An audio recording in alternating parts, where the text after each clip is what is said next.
सुशांत हत्याकांड में शामिल मुख्य पात्र सूरज पंचोली और सलमान खान ठीक उसी तरह से इन्वॉल्व हैं जैसे कि जिया खान की मर्डर मिस्ट्री के मामले में। तो कहानी इस तरह शुरू होती है।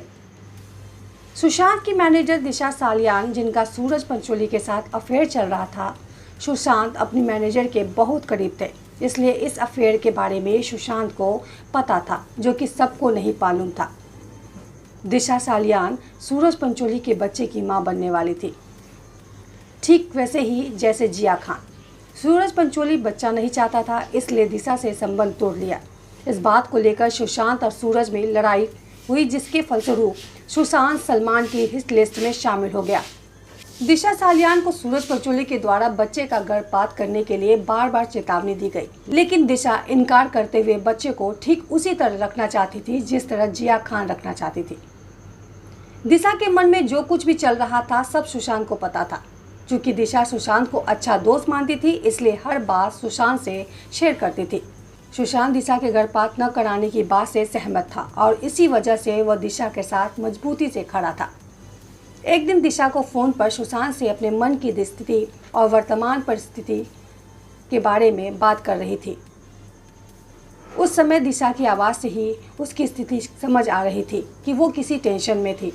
सूरज पंचोली उसके अपार्टमेंट आ गया और दिशा ने फ़ोन रख दिया और कुछ देर बाद सुशांत को उसके एक कॉमन मित्र संदीप सिंह का फ़ोन आया, जिसमें उसने बताया कि दिशा सालियान ने अपने अपार्टमेंट के 14वें फ्लोर से कूदकर आत्महत्या कर ली। तो क्या वो सच में आत्महत्या थी या किसी ने 14वें फ्लोर से धक्का दिया था? सुशांत, जो हर बात को बड़ी बारीकी से जानता था, अब दिशा की आवाज़ बनकर इन सब के खिलाफ आवाज़ उठाने की सोचने लगा। वो चुप रहकर सब देखना नहीं चाहता था। अपने मन में चल रहे द्वंद्व को उसने अपनी गर्लफ्रेंड रिया और बेहद क्लोज मित्र संदीप सिंह से शेयर किया। उन दोनों ने उसकी जान को खतरा हो सकता है कहकर उसको मुंह बंद रखने की सलाह दी, लेकिन जिसने कभी किसी अपराध का समर्थन न किया हो उसके लिए चुप रहना मुश्किल हो जाता है।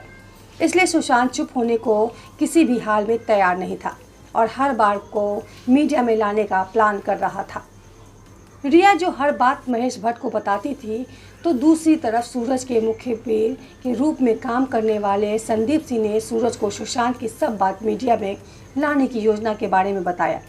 सूरज जानता था कि ये बात अगर एक बार मीडिया में आ गया तो उसका पूरा करियर बर्बाद हो जाएगा, क्योंकि जिया खान के कत्ल के रूप में उस पर पहले से ही हत्या का आरोप है।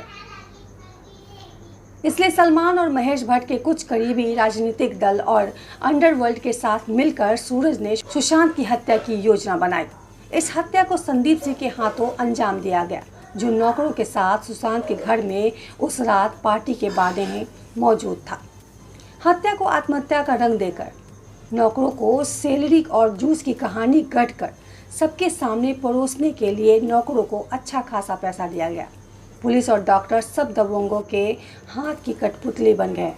पुनीत वशिष्ठा जी जो खुद उसी इंडस्ट्री में हैं, उनकी वॉल से अंग्रेजी में लिखे पोस्ट का हिंदी अनुवाद अपने वॉल पर रखने का मौका देता था। लेटेस्ट न्यूज़ के लिए सब्सक्राइब करें न्यूज़ जंक्शन।